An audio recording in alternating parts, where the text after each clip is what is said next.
Hey, friends, welcome back to yet another exciting episode of Friends of the Squared Circle. I'm your host, CranderQ, the number one beard in pro wrestling podcasting. That's right, Brian, a self-proclaimed title of having the number one beard in wrestling podcasts. Suck it, Leroy. Don't forget to check out our friends at the Friends of the Squared Network.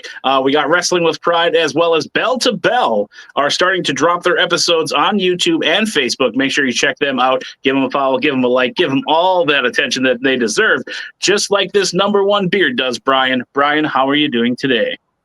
I'm doing fine. Yeah, you do got a better beard than me. You can tell everybody, I'll let you. So there is a rivalry between me and good old Leroy from 13 Cards Sub to Change. Give them a follow if you want to listen and see a second place beard. But we're here to talk to Brian about his wrestling fandom, so we're just going to jump into it. He's got a busy day. I got a busy day of grooming. But Brian, what are your first earliest wrestling memories? My first earliest wrestling memory is how I became a fan. Okay. It was, man, how old was I? I couldn't. I had to have been like four okay. years old. I was at my grandparents' house, and my grandpa was a huge wrestling fan, and he's got WrestleMania 3 on the TV. Grandpa, what are you watching? Wrestling. I was like, wrestling. Okay. So I sat down and with my grandpa, and I'm watching it. I'm actually just captivated by it. Like, it's larger than life, like real life superheroes, good guys, bad guys, cool guys, dorks. It just like hooked me. And then like I instinctively remember this when it came time to the main event and Hulk Hogan came out. Mm-hmm. 4-year-old, 5-year-old me just like lost my mind. Like, this guy is awesome. Mm-hmm. Like, he's like a large cartoon character with that red and yellow come to life. So the colorful nature of him, the ripping of the shirt, yep. the quintessential good guy, the superhero. Yes. He got me hooked like that and everything. So like I'd sit down and watch wrestling with my grandpa whenever I could, and eventually go to the video store and I'd start renting tapes and watching as much wrestling as I humanly possibly could fathom and get my hands on. So that's pretty much how I became a wrestling fan, thanks to my grandpa. Now, you mentioned bad guys. There's a guy in our scene, you know him well, who is the one of the top bad guys, Darren Corbin. He's looking over my shoulder here on the podcast. Make sure you guys follow him, like, subscribe, as well as check out his Patreon, get a cameo, tell him to wish happy birthday, or that you're quitting your job to your boss. But those bad guys, I loved them as a kid. I love those dorks like the Goldust, the Mankind's, the oddballs, because I figured no one was fans of them, so I had to be fans. But you mentioned the immortal Hulk Hogan. I believe 90% of all wrestling fans will say they started out with Hogan being their top guy in the beginning. Especially at my age, being 27 and all.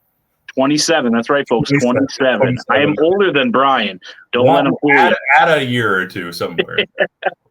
I'm 40. But I mean, and we always mention it too on this podcast, how we had to go to the video store to get our wrestling. We had to go to the Kmart to read the magazines. And now kids are so fortunate to have it right at their fingertips with a phone, have it on TV streaming. Yeah. We won't get into all that nonsense with ESPN right now, but it's just so readily available for them, and they're able to see Japan. They're able to see Mexico, overseas in Europe. I mean, they could discover Australia's stuff just by a few clicks of the button, where you and I, we had to go out in search of it. I'm sure you might have been a tape trader back in the day. I wasn't. I just found it at the local, grocery store that happened to rent, 40 movies, and you had to pick something if you wanted to rent a movie back in the day. Because if I remember right, they had to buy those tapes at like $100 so they could rent them out and make money back on it. So yeah. But as soon as they started switching over from DVD, they started to sell the tapes, and of course I'd be right there going through it, thumbing through it, finding whatever I could find. I got those old Coliseum videotapes and everything like that for just a couple bucks, and I did have a very wide collection of VHS for a while there. And that's coming back. Everybody's out to get that. I know we've bumped into each other a lot over this last couple years at MAW, Midwest All-Star Wrestling. And I'm hugging around like 4 or 5 totes of wrestling DVDs because it's just like they've been sitting in totes. I was a bachelor and had them in totes because I didn't have any room to put them. Then I finally get my own apartment. I get them all spread out, get my man cave, man castle, whatever you want to call it, all set up. And then less than a year later of living by myself for the first time in a long time, my wife pops into the picture. And now they all went right back into totes and never saw the light of day. So I was like, I just got to get rid of these. They're just sitting in boxes. I don't pull them out because I have the network. I have the YouTube. So I was able to sell them all after a couple of years. But, that was an extensive collection to keep kind of, piling in. Oh, do I have 1996 Survivor Series or do I have 97? Trying to remember which ones I had. So. Well, but I kept mine alphabetized, categorized, WCW, WWF. Okay. Yeah, I had mine by like Survivor Series and then all the Survivor Series. I didn't go by like year. I just tried to keep them all together. So if I wanted to find a specific Survivor Series, then I had them in line versus going through the whole thing. Yeah. I did have a lot of WCW pay-per-views because I didn't find a lot of VHS tapes in my hunting. But I got into WCW later on and I think I discovered it as a teenager. I knew of it, but I didn't watch it. As much as and this is stupid, but back in the day, as a kid, I always thought that WCW was where WWF guys went if they couldn't hack it in WWF. Oh, okay. and obviously that's not the case, but that's as a kid, I thought that was the case. So I always just thought, I don't want to watch that. I want to watch WWF. But then as a teenager, I discovered WCW. I'm like, well, this is actually pretty good too. So yeah. And I was always confused because you would see the big boss man in the WWF early day stuff. And then next thing you know, there's this guy who looks exactly like him, Big Bubba Rogers. And you're like, what's going on here? Because back then you didn't know like the whole, I guess, transformation unless you probably were in the business, Yeah.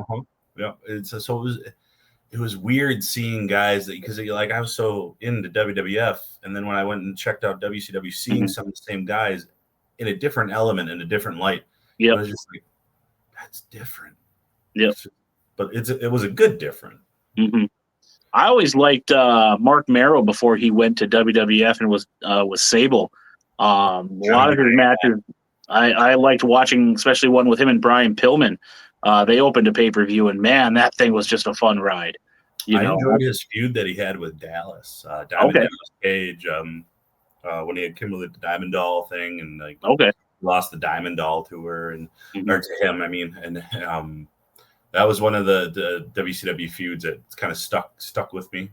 Too. Yeah, he gets a bad rap, with the whole WWF thing, but I mean, he does pretty well over in WCW. And another guy that I liked. That a lot of people laugh at me for is Ernie the Cat Miller. He started like every pay-per-view off. I just thought he was the coolest thing ever. As I was getting back into it in 2008, I was like, man, this guy's pretty awesome. And I'd love to meet him. And a few of my friends outside of the podcasting world, out in Pennsylvania and New Jersey, have gotten to meet him. And I'm like, damn, come to Minnesota. I would love to meet that guy. Super entertaining dude. I enjoyed watching him too. Was there anybody that stuck out besides Hogan as you're getting into it and getting older that where you're gravitating your favoritism to? Oh, well, you got the Macho Man Randy Savage. Yeah, that's my terrible Randy Savage impersonation. People do 10 times better. Warrior. There to the Warrior. I liked the baby faces. As I got smartened up to the business, I started to have more respect for the heels, obviously, like $1 Million Man, Rick Rude, Mr. Perfect. All those guys, and then of course in the 90s with Bret Hart, British Bulldog, Diesel, Shawn Michaels. So yeah, I geez, how many decades has it been since the 80s? So a lot. 90s, 2000s, 2010s, 2020s. Well, 5 different decades here. Yeah, and you mentioned the British Bulldog, another underrated guy. kind of slapped with one of those funny gimmicks. You can see over my shoulder, folks, Bob is looking down here. Now that we're mentioning British Bulldog, that was one of his favorites. He liked the big Jack guys.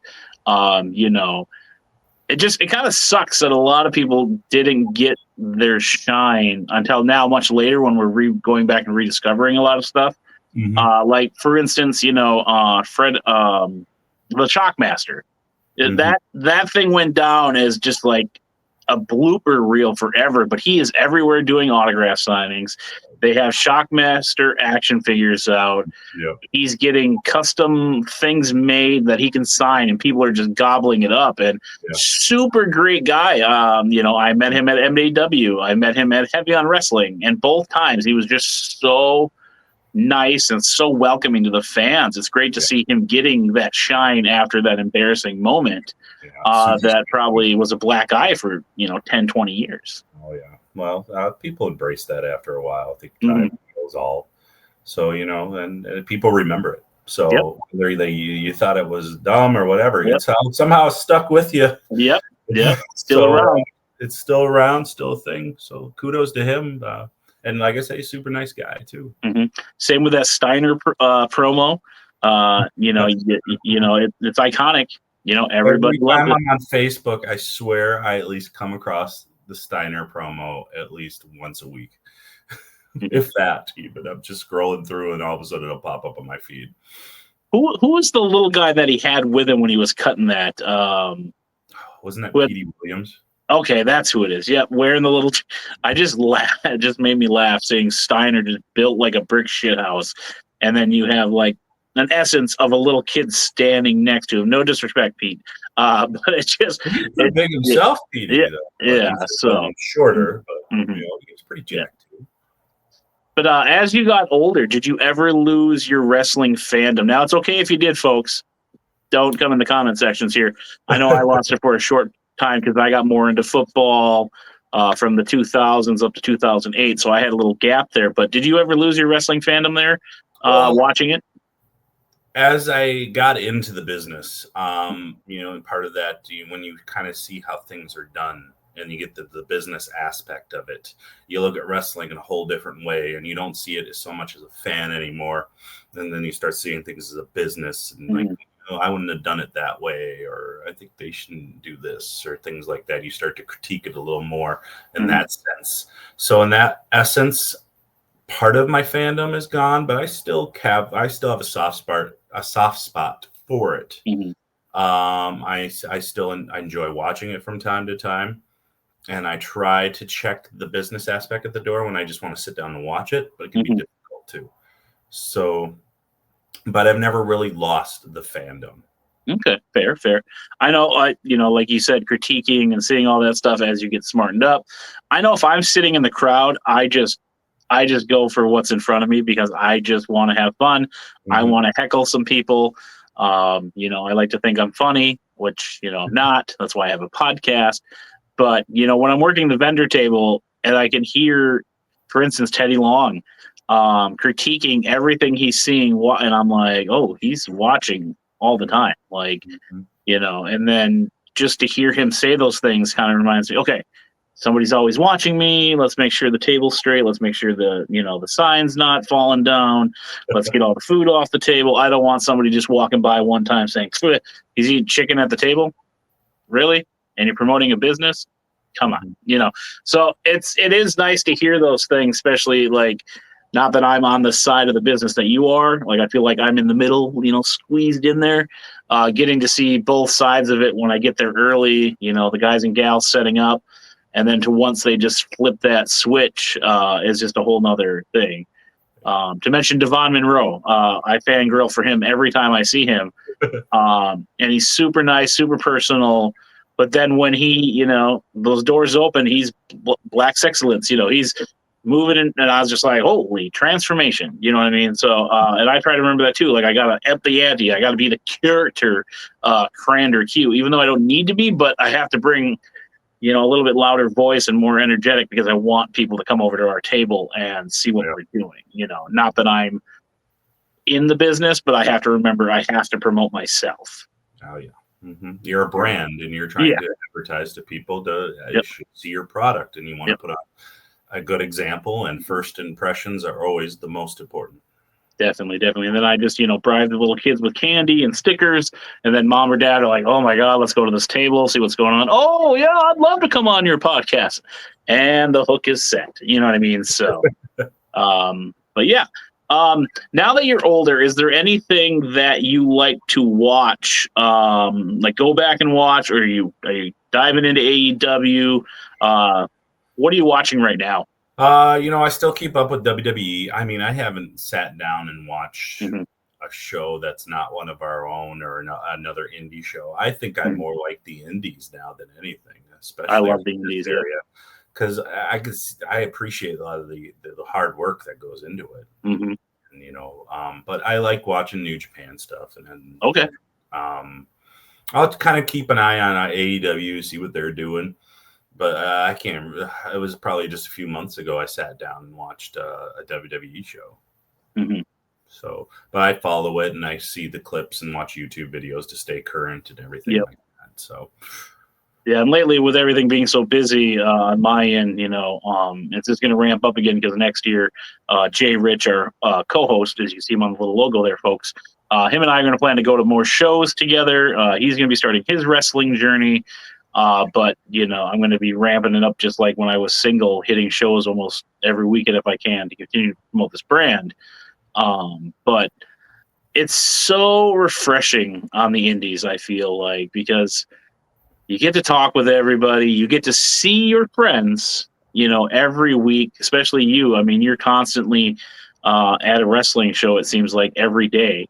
And you get to see the guys and gals that you get to, talk wrestling, talk shop, and you also get to help teach from your experiences, which that's kind of what I like to do in the podcast too, is just to keep helping everybody continue to grow, because my thing is everybody wants a piece of the pie and we got to work together to get it. You know what I mean?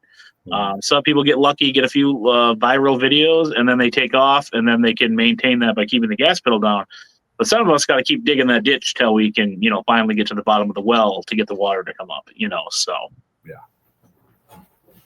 Do you have any goals for 2026 with announcing, in-ring, trips, travel, any big fun wrestling plans for you for 2026? I'm looking forward to honestly having a break here soon. Okay. The MAW season's about to wind down. We got our biggest show of the year, Grand Slam, right, November 1st. So that has been a lot of work. So, but usually after Grand Slam, we kind of wind down. We take the holidays off to decompress and reset. So, as far as 2026 just goes, I'm just looking forward to, just keep on going, keep on grinding. Putting out shows and going around making the towns, meeting the fans, and just getting our name and brand out there, just like you guys, obviously. And we usually bump into each other a lot. It's been pretty slow this year for me with everything going on. Wife's going to Hawaii. She gets the luxury trip. What she doesn't know is that she's going to bring some stickers to Hawaii with my face on it to put somewhere near something wrestling. But that way we get somebody from Hawaii on. I had a friend from high school. She was down there with her family. Her husband got relocated down there, so she's living the big kahuna life down there. But what is so? I mean, you're probably running every week, every 2 weeks. What kind of preparation do you go into now? I know what you do, but for the people listening for the first time or, coming in to listen to this interview, what's your prep like? For me, it's just loading up a box, loading in the car, pick up Corey, talk smack about some friends, and then head to the show. But what's it like for you getting prepped each week or each bye week to go to another wrestling show?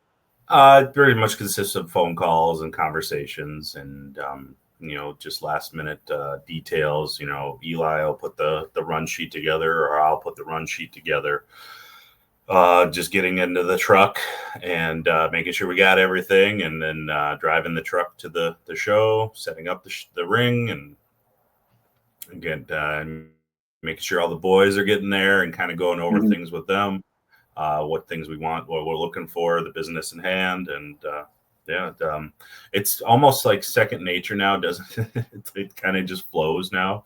Like I could do it in my sleep almost kind of deal, because I've done it so many times.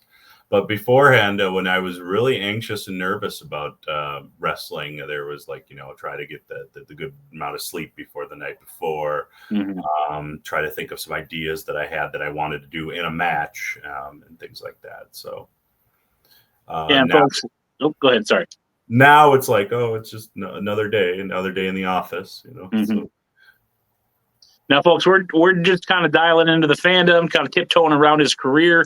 If he has fun, we're going to get back on and maybe dive in more to that here. I just want to stay in my lane. Like I told him off camera, we got Indie Talk that's had him on a few times, as well as you have been on Michael's Corner, correct? I have not. Okay. So I know you've been on Indie Talk, I believe, with those boys. They're a wild bunch over there. So they are a wild bunch. Mr. 5 million views, Jaron and Baldy, Jesse. We've hooked up with them a few times. Unfortunately, they're not going to be at Grand Slam. What the hell? But I know, right? Jaron would probably show up late. Jesse would hang out with me, and we'd laugh and joke. And then Jaron would show up 5 minutes before showtime, and then try to snaggle his way into a few autographs. Lazy Paul. Jaron. I mean, shout out to Jaron, though. He's actually gotten physical at a wrestling show. So, I jokingly told him he needs to use that moniker, Mr. 5 million views, because he got 5 million views on a video. But he's actually got physical at a show. So I should probably shut my mouth because he's actually had contact, I believe, with some rough and tough wrestlers there. Whereas I just go, I'm going to go over here and get a drink and pretend I'm tough. So. But now that we mentioned Grand Slam, what are you looking forward to the most about Grand Slam on November 1st in St. Paul, Minnesota, folks, at North High School there? One key matchup, there's oh my God, out of all 9 of them. Right. There's a handful of them that I'm definitely eager to see. One of them, which is the bunkhouse brawl match between Aaron Corbin and Cowboy Gator McGraw, just because there's so much history there. And then I kind of have some history with them too. Oh. Because they kind of go back to when I was just coming in and such. So it's kind of like almost nostalgic for me. Wow, you just really aged Aaron there. Well, I remember he was him and he hides it. He hides it better though. Yeah, those gingers usually do. But I totally lost my last train of thought. I can't think of the guy, the face paint guy, the military guy. Why am I drawing a blank? I stood next to him for like 3 hours. Garrison Creed, yes. When we opened up our shop, him and Corbin were kind of standing around, and then I had like a line like instantly because I was giving away free shit. So I bribed people, folks. And he's like, "What is going on?" And I was like, "What do you mean?" He's like, "What's this line?" I was like, "Oh, I'm giving away free stuff. Like all I got to do is like my podcast page, And he's like, "Okay." Like they were very shocked how I had a quick line because I had all my toys and tumblers. Well, speaking of tumblers, Superior Creations, another sponsor. I got to remember to do these, otherwise she'll kill me. You get all your custom tumblers there on Facebook at superiorcreations.com/MN. There you go. Get your custom tumblers, as well as Inside Out Nutrition, healthy teas, donuts, and shakes. Oh, I love the donuts. Anywho, but it's so fun watching those guys mingle with the fans, especially when they're heels. Like, get away from my table, kid. And then the girls go, "You got money?" Like it's just fun to watch, especially Garrison. He is a class act, nice guy. So good dude.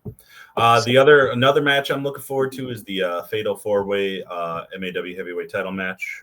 With JDX, David Ali, and Jay Fowler, who's just coming off an injury too. Okay, I didn't know that about him, but okay. For some of the best guys out there right now, and putting them all in the ring together, I think they're gonna make something special. So that alone is worth the ticket price right there. Yeah, and then you got Top Flight coming in versus Royal Flav. It's a dream match for a lot of people. There it is, right there. Yeah, AEW, and I saw it, and I was like, "What if we did that, but made it with a bigger scale, so to speak, and let these guys actually go and not have it be an enhancement talent match?"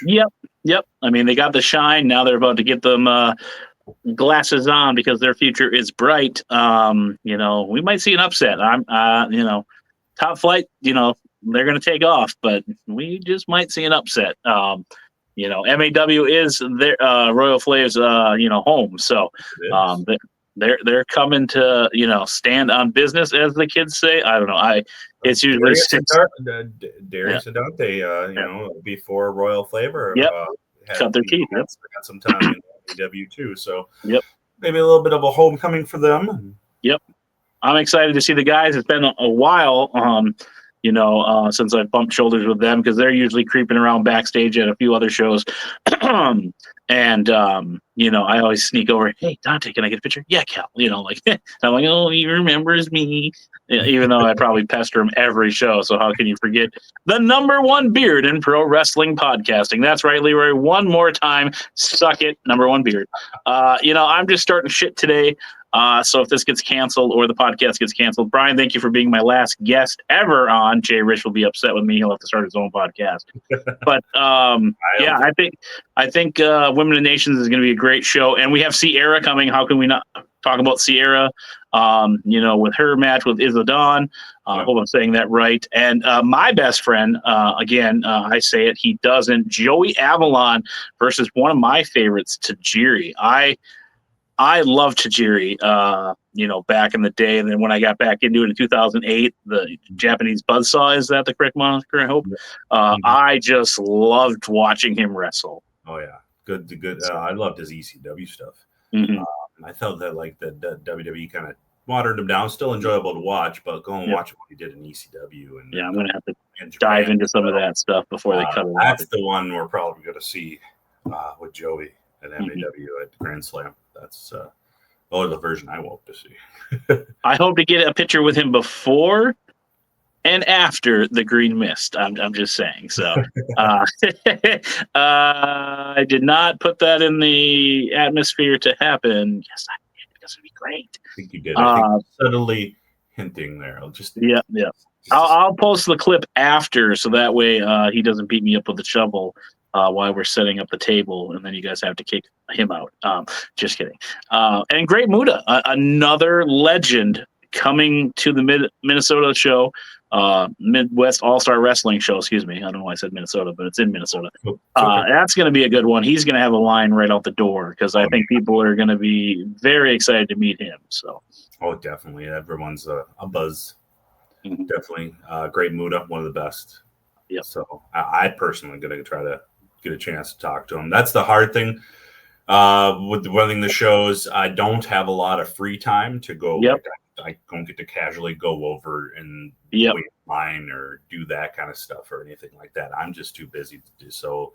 When I do get to have an interaction with them, it's very brief.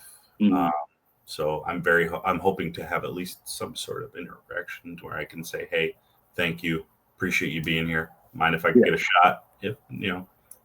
And let me know if you need me to step in and boss people around, because I can do that for you.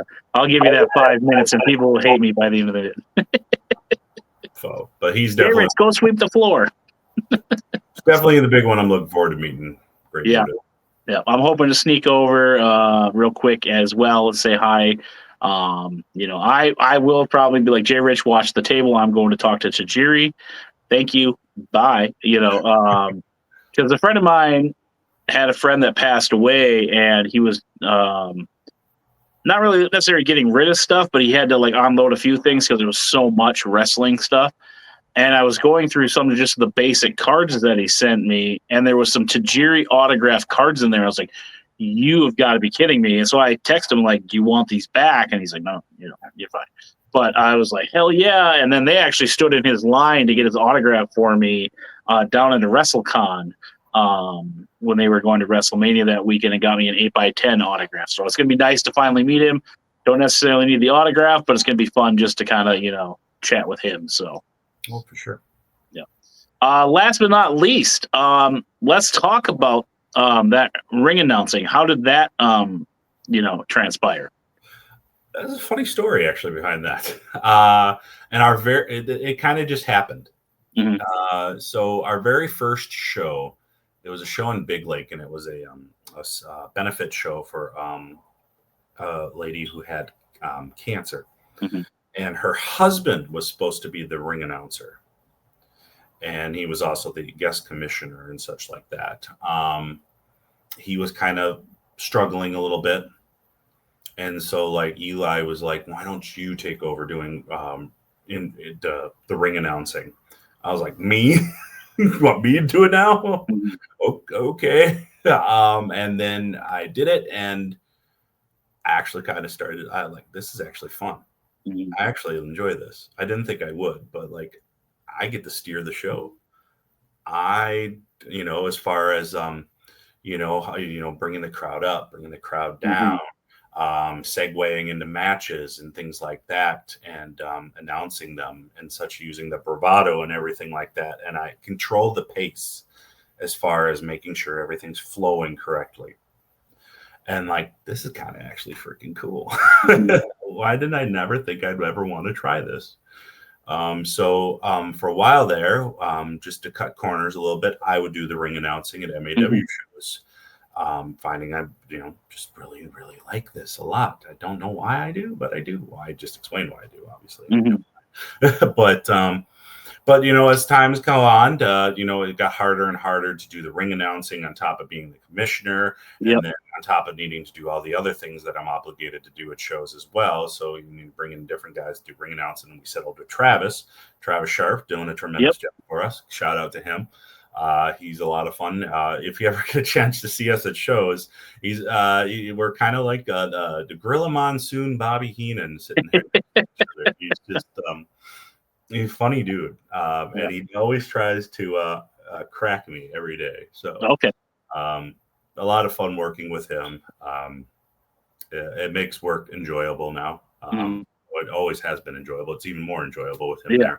And it takes a lot of that pressure off me too, trying to run a show and then also trying to do a ring announcing too. But I also get the opportunity to do ring announcing at other promotions, Doghouse Wrestling, Discover Pro Wrestling, who I absolutely enjoy working with. It's been fantastic. You've been at a lot of their shows too. Not DPW, but no, you haven't? Heavy on Wrestling was my stomping grounds up here. So I seen you at one of those, but my bad. There's a lot of great beards out there. You might get confused with our friend Matthew Hewen. He's a lot skinnier, so that might be just if he's staring at a weird angle. That's love my buddy Matt there. I love Matt. He's a good shit. I can go all day about that guy. Too. He's a lot of fun. Yeah, he says he watches my podcast, so we'll see if he watches this one where we talk about how much we love it. That's right. MAW Fan of the Year. That's right. He got a belt. Got the strap. He was too busy standing in line when you were announcing him. What a bum. That was awkward, man. I tell you, like I saw him there. I looked over. Okay, he's there. We can do this now. And as our 2024 Fan of the Year, Matthew Hewen, and then like he's not sitting where he was just like literally like 1 minute ago. I was like, where is like Katie, where is he? And she's like, he went out to get food. Yeah. So they're running out there to get him, and I'm just in the ring, and it's just this awkward, dead silence moments. And so everyone's like, oh, he's coming, guys. Everyone be cool. Everyone's sitting there impatient. And then here he comes finally just running in, holding his pants up as he's running as fast as he could to the ring. He loves it. I mean, like it wouldn't be anything, if he didn't have that moment like that. Why would it go normal? Him and I have gone shopping a few times, and it's like, Matt, don't get us kicked out till we check out. Okay, yeah, okay. And then he'll just say something off the wall, and you're like, Matt, just give it 2 more seconds. We're almost through the checkout, So I talk to him almost every day. Him and I go, and chat, send dumb shit back and forth together. Both met, our girls from Brainerd, so it's kind of funny how we have that link. We're both in love with some Minnesota girls, even though we're both Wisconsin guys and great beards, so he's my beard brother for life. So putting over that beard, man. I like it. Yeah, I love Matt. So, but before we wrap this up, we know we got Women in Nations coming up. Last year, I want you to tell me how much we raised, or you guys raised, because I don't want to mess it up. I don't know the exact number off the top of my head, but it was over 100,000. Yeah, I do. Okay, perfect. I didn't want to misspoke, especially for a great cause. But where can the people find you? On social media, if you have any platforms, as well as what are the last few events that you see yourself for 2025 here? Well, you can follow me on Facebook, just Brian Sager. I think I'm the 15th or 18th one you'll find. I usually pop up right away. You just find my name and see my beautiful face. Mm-hmm. It's like right out of Hollywood. Oh, yeah. Right out of there. Of a horror movie, maybe. Just trust the system, folks. Find me there. Also, you can check out the Midwest All-Star Wrestling socials. Check out MAW on Facebook, X, formerly known as Twitter, Instagram, our YouTube channel, MAW Live, for more up-to-date current events. Next up, we're going to be in St. Cloud on Saturday at the Eagles Club over there. And then on Halloween, the night before Grand Slam, we're going to be in Big Lake. We got a fun little gimmick show of spin the wheel, make a deal kind of matches. Oh, so okay. Each match is going to. I didn't see that part of it. All right. Each match is going to be a gimmick match, and there we're going to draw matches out, and whatever gets what it is what they got to do. I love that. Oh man. Yeah, JRich was going to pop into that, so he's going to have a lot of fun if he didn't know that. I don't know if he knew, but yep, that's going to be fun. And then, of course, the big one, November 1st, the night after Halloween, Grand Slam 7. It's going to be happening. Oh, yeah. North High School, St. Paul, Minnesota. You'll see not only Brian, the MAW crew, Tajiri, the Great Muta, Isla Dawn, Adam Bomb. That's a name we don't see too much floating around right now. As well as CranderQ and JRich will be there slinging some free prizes, some candy, stickers, 4x4 autographs, as you know. And we will also be promoting the Wrestling with Pride, as well as Bell to Bell. Unfortunately, Jaina and Amanda are not able to attend this first vendor table, so I'm kind of taking the reins and getting things set up. Our friend Kaitlin Diamond will be helping us kind of run that table. She'll be promoting the Hive as well. I believe you're familiar with all of her work, especially with her wrestling last year for MAW Women's and Nations against Sierra, if I am correct. We had a really good match together, too. Yep. It was a special moment for Kaitlin. Yep. So I was in that same position a few years back, so I understood what she was going through. Gator's going to be kind of having that same situation here. And the things, the emotions he's going to feel, of course, that night as well. I can empathize with that as well. 9 big matches. You named all the big names that are coming in. And we're going to we already know who our fan of the year is going to be. And we are having a belt made for that. So we got that celebration to do as well. It's just going to be a good time for indie wrestling here in the Midwest. It's going to be like a huge reunion gathering party. Oh, yeah, and especially getting, great cause for Women and Nations there. I know you usually pop over and do the raffle at the end of the night, as well as Ken Anderson. He was over there that one night. That cracked me up. Yeah. And I was waiting for the one that I put all my tickets in. Of course, that was like the second to last. And then my, poor wife now was like, "Can we go?" And I was like, "This is who I put my stuff in for. It's right there." And then a young kid in the front won it. I was like, all right, he can have it. But if anybody else would have won, I was pissed. It was I think it was the 4 Horsemen pack, of action figures. And I was like, that'd be kind of cool to have, just because it's all of them. You know what I mean? I don't collect anybody really except for Otis or Goldust. But I was a little bummed I didn't get the 4 pack of the 4 Horsemen. You got to try your luck this year. Yeah, so I'm slinging prizes. I probably won't put anything for the raffle because I'm doing my own thing over there. So we just beg people to follow our social medias, which you all should do on YouTube and Facebook. Give us a like, subscribe. We just hit 600 subscribers, and then hopefully we can make 650 by the end of the year here. So we're cranking it out here. So I think you can. I believe in you. Oh yeah, it's been crazy. I've been back on the gas pedal, so the reels are going up, which is crazy. The podcasts are coming together. We got JRich, Jaina, Amanda. They're all pumping out their own products. So we have content for the Friends of the Squared Circle Network. That's kind of a working title right now. But, a lot of big things for us coming. But that's another episode. We're here to talk about Brian. And now, I told you there was no hard-hitting questions, I think, in the beginning. But there is a but. If you could introduce any match with any participants, who you picking? What kind of match? The floor is yours, sir. Who are you introducing? Alive or dead? Present? Alive or dead? Past or present? It's anybody in wrestling, any match, any stage, any state, anywhere. This is your wrestling dream to announce. Wow. Okay. It's a big one. The big one. Wow. Yep. No pressure there. No, not at all. We're going to wrap this up here with a hard-hitting question, folks. Oh, man, that is tough. You got to put me on the spot. So many names coming to mind. Mm-hmm. A lot of names here. Just for historical significance, I would love to have had Hogan and Austin. Oh, okay. And at a Mania. Okay. Just to see what that would have been like. Right. Would it have been the drizzling shits, or would it have been or would it have been something special? Because I remember back, they teased doing it. Mm-hmm. I don't know if you remember this. Hogan came out and did an interview with Mean Gene, and he said, well, what would the crowd do if he got in the ring with that rattlesnake Stone Cold Steve Austin? I thought they were hyping it up and they were going to do it, and it just never happened. That was very unusual. You wouldn't have done that unless you were maybe planning to do it. Yep. Because anytime anything that happens on TV, usually it's intended. So that subtle little seed drop there was I thought they were just grooming it, and it was going to happen. Never happened. So I'm eager to see what. I wanted to know what would have happened. Yeah, who knows? With AI, we'll have a simulator eventually.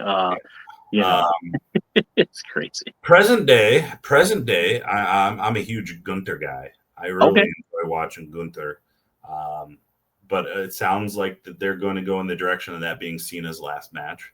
Oh, okay. So I'm eager to see that. I'd like to have that. If I could book that, I'd book that. Okay. Because I think very nice too. So yeah, well, there you have it. Well, Brian, we can't thank you enough for being a friend of the Squared Circle. Yes, it's an easy outro. Again, thanks to our sponsors, Darren Corbin. Make sure you follow him on all social medias at Darren Corbin, as well as check out that Patreon, patreon.com/Darren Corbin, so you can get even more Darren Corbin content. I believe the first tier now is free. He's up to almost 100 subscribers on that, as well as check out on TikTok. Yes, Darren Corbin is on TikTok. He ain't doing no funny dances, that's for sure. Not like Stud Muffin Supreme, who is on a previous episode you can watch. As well as check out Inside Out Nutrition if you are in the Solon Springs area here. Get your healthy teas and donuts as well as shakes.